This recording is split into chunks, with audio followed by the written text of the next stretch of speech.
Hi, I am Limon, and in this video I'll show you how to create bulk folders using an Excel list. Now let's get started. Let's say you have a list of client names in Excel and you want to create a separate folder for each client. Doing that manually would take a lot of time, especially if you have a long list.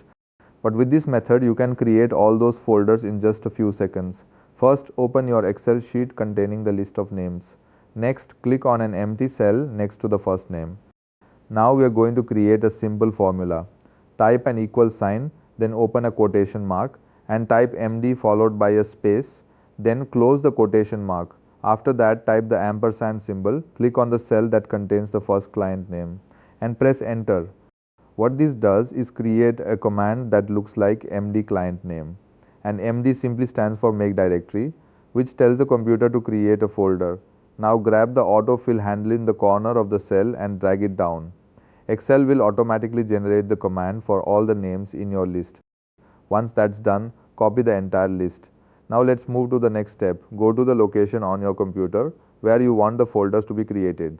Create a new parent folder. This will be the main folder where all your client folders will live.